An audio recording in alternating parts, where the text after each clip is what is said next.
So, Nicki Minaj and some other artists are low-key calling out Jay-Z for picking Kendrick Lamar to perform at the Super Bowl halftime show instead of Lil Wayne. Since Jay's the one co-producing the show, people are blaming rap beefs for the reason Wayne didn't get picked. Here's how it all went down just the other night. Kendrick, who's had beef with Drake this year, was chosen to headline the Super Bowl LIX halftime show, set to go down in New Orleans. A lot of folks think it should have been Lil Wayne, considering he's a New Orleans legend. DJ Akademiks didn't hold back either, saying, "The Super Bowl is in New Orleans and they let Lamar perform over Lil Wayne." Jay-Z is a legendary hater for that. Now, as to why exactly AK and a bunch of others probably think this way, we've got to enter into a bit of a discussion. Another person who is deeply entrenched into the scene and could give us some insight here is Cam'ron, who talked about this topic too just the other day. On his podcast, Cam'ron hinted that there might have some beef between Jay-Z and Lil Wayne. He suggested that since Wayne's artist is Drake, who's had issues with Kendrick, this could be payback. And then there's the whole long-standing feud between Jay-Z and Birdman, which Nicki Minaj brought up. Denying a young black man what he rightfully put into this game for no other reason but your ego. Your hatred for Birdman, Drake, and Nicki got you punishing Lil Wayne? Lil Wayne, the GOAT? NOLA was good. Eminem stood firm on having 50 Cent come out. A white man. Shit sad. House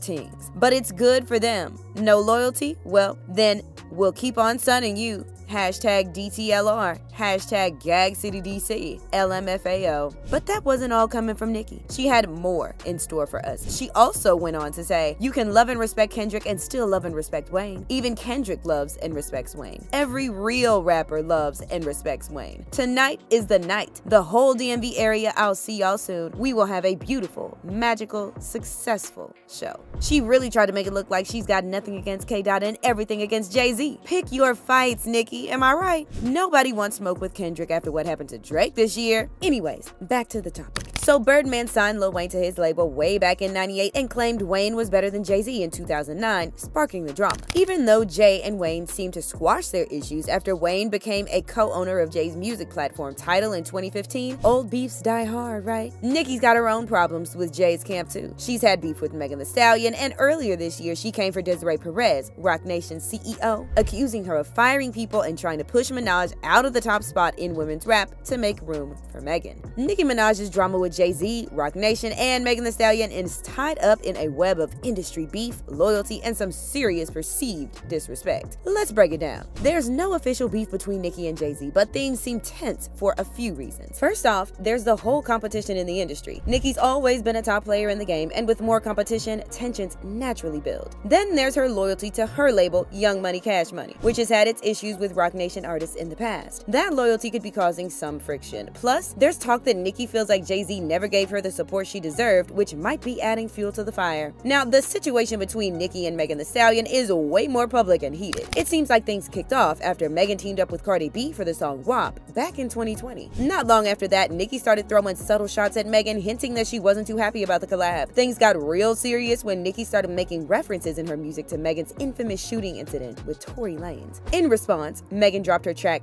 Hiss, where she made a jab at Nicki's husband, who's a registered sex offender, by referencing Megan's Law. That clearly didn't sit well with Nicki, who then clapped back with her diss track Bigfoot, not only dissing Megan but even mentioning her late mother. It's safe to say things have gotten way too personal between them. On top of all this, it seems like Nicki views anyone collaborating with her rivals, like Cardi, as a betrayal. Some say she's been trying to keep a tight grip on the female rap scene and doesn't take kindly to new stars who don't align with her. It's gotten so ugly that some of Nicki's fans have allegedly threatened to vandalize Megan's mother's grave. Megan herself has admitted she's confused about where the beef even started, saying, "I still don't know what the problem is. I don't even know what needs to be fixed because I don't know what went wrong." This whole situation is a perfect example of how quickly things can get out of hand in the rap world. Relationships, loyalty, and who you choose to collaborate with can turn into full-blown public feuds, diss tracks, and beef that goes beyond music. But this is more just about Nicki. So where do we stand when it comes to the Super Bowl and hip-hop politics at large? As of now, Jay-Z hasn't addressed the Lil Wayne thing directly, but he's definitely singing Kendrick's praises. He said, "Kendrick Lamar is truly a once-in-a-generation artist and performer. His work transcends music, and his impact will be felt for years to come." I mean, of course he would go on to say something like that, not only because it's true, but because he can't just pick an artist and then not go on to say something that shows praise and respect. However, in case you didn't know, Jay-Z's been co-producing the Super Bowl halftime show since 2019 when he partnered with the NFL to oversee entertainment and music. He's got the power to pick the artist performing during the season and for the big show. Jay's partnership came after artists like Rihanna refused to perform in support of Colin Kaepernick, who took a knee during the national anthem to protest police brutality. Jay even admitted he had his own doubts about working with the NFL while Kaepernick was still unsigned, but felt his influence could help push social justice efforts forward. A lot of people think Wayne should have been in Kendrick's spot.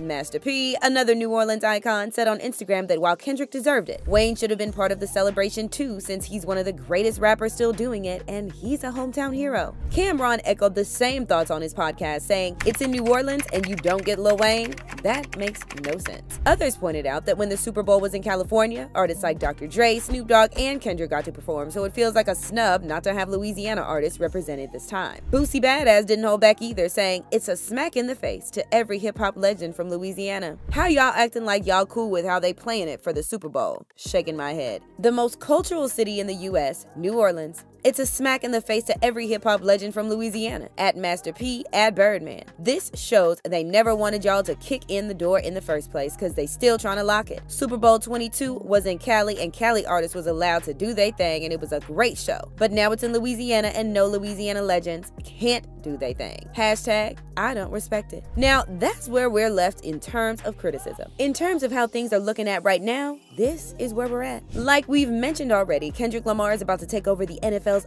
biggest stage this year, headlining the Apple Music Super Bowl halftime show in New Orleans. The NFL, Apple Music, and Roc Nation made it official, announcing that Lamar will be front and center for the halftime show at the Caesars Superdome on February 9th. Kendrick made it clear, rap music is still the most impactful genre to date, and I'll be there to remind the world why. They got the right one. At 37, Kendrick's career has been a whirlwind of success. Ever since he dropped Good Kid, Mad City in 2012, he's been racking up awards, including being the first non-classical or non-jazz artist to win a Pulitzer Prize for his 2017 album, Damn. His most recent album, Mr. Morale and the Big Steppers, came out in 2022 and he's still dropping hits. This year, he teamed up with Future and Metro Boomin for the track Like That, which spent 3 weeks at the top of the Billboard Hot 100. He's also been making noise with Not Like Us, another banger that's been tearing up the charts. Kendrick's known for putting on some unforgettable performances. Back in 2016, he tore up the stage at the Grammys with a 7-minute performance, including songs like The Blacker the Berry and Alright. 2 years later, he kicked off the Grammys with another killer set performing XXX. This past June, Kendrick turned his Juneteenth pop-out concert into a celebration of unity in Los Angeles, right after squashing beef with Drake. That 3-hour concert featured some of LA's hottest acts, including Tyler, the Creator, Steve Lacy, and YG. Jay-Z, the founder of Roc Nation, has always shown love for Kendrick, calling him a once-in-a-generation talent. His deep love for hip-hop and culture informs his artistic vision, Jay said. Kendrick's work transcends music, and his impact will be felt for years to come. For this Super Bowl, Roc Nation is teaming up with Emmy-winning producer Jesse Collins to co-executive produce the show, while PG Lang, the creative company Kendrick started with Dave Free, will handle the creative direction. Dave's no stranger to Kendrick's world, having directed many of his music videos. Seth Dwowski, head of music at the NFL, praised Kendrick, saying, "Time and time again, Kendrick has proven his unique ability to craft moments that resonate, redefine, and ultimately shake the very foundation of hip-hop." Last year's halftime show was a big hit, with Usher leading a star-studded performance featuring her, Jermaine Dupri, Lil Jon, Ludacris, and Alicia Keys. Oliver Schuster, VP of Apple Music and Beats, said, "The Apple Music Super Bowl halftime show is all about celebrating the music we love and the incredible artists who make it, all on the world's biggest stage." Kendrick's about to make Super Bowl history once again, and the culture can't wait. But the question still remains, are there others who deserve it more? What do you think? Let us know all about it down in the comment section.